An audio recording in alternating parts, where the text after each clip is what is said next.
मदन नाम के दो भाई रहते थे। किशन पैसे वाला था जबकि मदन गरीब था। किशन एक ढाबा चलाता था।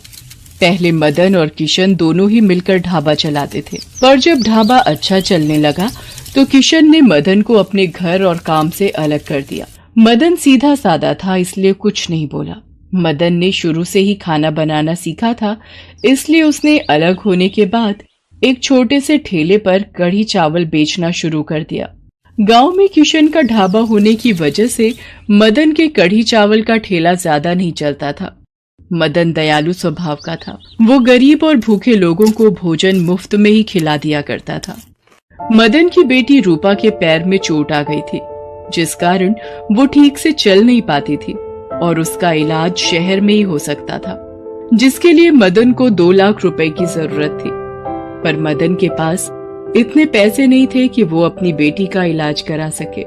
इस बात को लेकर वो बहुत परेशान रहता था। क्या करूं? शहर के डॉक्टर ने बोला है कि रूपा का इलाज जितनी जल्दी होगा पैर उतनी जल्दी ठीक हो जाएगा।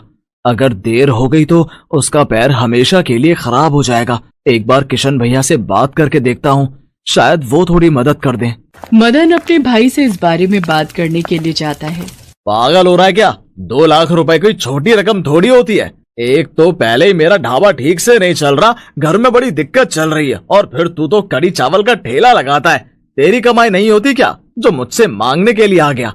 किशन अभी मदन पर गुस्सा हो ही रहा था कि तभी एक बूढ़ा व्यक्ति किशन के ढाबे पर आता है।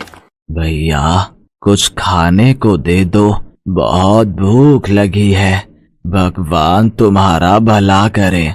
लो, एक मांगने वाला पहले आया, दूसरा मांगने वाला बाद में आ गया। जब देखो मेरे ढाबे पर भिखारियों की भीड़ लगी रहती है। मेरे ढाबे से फूटी कौड़ी तो क्या, एक निवाला भी किसी को नहीं मिलेगा। चलो जाओ यहाँ से। मदन समझ गया था कि कहीं न कहीं किशन ये सब उसे ही सुना रहा है। वो निराश हो जाता है। बूढ़ा व्यक्ति भूखा ही वापस जा रहा था। तभी मदन उसे आवाज लगाता है। अरे बाबा रुको, पास ही में मेरा ठेला है, वहाँ पर चलो, मैं कुछ खिलाता हूँ। मैं अपना ठेला लेकर वापस घर ही जा रहा था। ये कढ़ी चावल है, ये तुम खा लो और अपने घर भी लेते जाओ। जीते रहो बेटा, भगवान तुम्हें जीवन की हर खुशी दे। कढ़ी चावल को देखकर बूढ़ा व्यक्ति बहुत खुश होता है और मदन को दुआएं देता हुआ चला जाता है। मदन के मन में रूपा को लेकर बहुत चिंता थी। ऐसे ही दिन बीत रहे थे, पर मदन पैसों का कोई भी इंतजाम नहीं कर पाता। एक दिन मदन जब कढ़ी चावल का ठेला लगा रहा था, तभी वहां से कुछ साधु महात्मा गुजर रहे थे। सभी महात्मा बहुत भूखे थे। वो आपस में बात करने लगे। बहुत भूख लगी है। हम साधुओं को देखकर उस ढाबे वाले ने मुफ्त में भोजन खिलाने के लिए साफ मना कर दिया। एक बार इस कढ़ी चावल के ठेले वाले से पूछते हैं, शायद ये हमारी कोई मदद कर दे। हाँ हाँ, पूछ कर देख लेते हैं, नहीं तो भूखे ही मंदिर की ओर बढ़ जाएंगे। बेटा बहुत भूख लगी है, क्या तुम हमें कुछ खिला सकते हो? हाँ हाँ महात्मा जी, ये तो मेरा बहुत बड़ा सौभाग्य है कि आप मुझ गरीब के ठेले के कढ़ी चावल खाओगे। आप सब यहाँ बैठो, मैं आप सबके लिए कढ़ी चावल की प्लेट बनाता हूँ। मदन सभी साधुओं के लिए बढ़िया तरीके से कढ़ी चावल तैयार करता है। मदन के ठेले के कढ़ी चावल खाकर साधु महात्मा तृप्त हो जाते हैं। तुम सचमुच बहुत दयालु हो, पर तुम कहीं ना कहीं किसी शंका में हो। हमें अपना दुख कहो। मदन उन साधुओं को अपनी परेशानी बताता है। तुम्हें परेशान होने की कोई आवश्यकता नहीं है। हम तुम्हें एक ऐसा मंत्र बताते हैं जिसकी सहायता से तुम जब भी कढ़ी चावल बनाओगे तो वो दुगने हो जाएंगे और उनका स्वाद भी बहुत बढ़िया हो जाएगा। इससे तुम्हारी बिक्री शुरू हो जाएगी। तुम आराम से अपनी बेटी रूपा का इलाज शहर में करवा सकते हो। पर तुम्हें एक बात का हमेशा ध्यान रखना है। तुम्हें रोजाना अपने ठेले से 100 गरीब और लाचार लोगों को कढ़ी चावल मुफ्त में खिलाने होंगे। आपका बहुत बहुत शुक्रिया, मैं इस बात का ध्यान रखूंगा। उन साधु महात्माओं का दिया मंत्र पढ़कर उस दिन से मदन कढ़ी चावल बनाने लगा।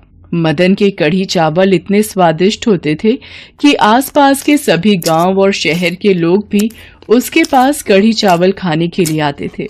मदन 100 गरीबों को भी अपने ठेले से रोजाना मुफ्त में कढ़ी चावल बांटता था।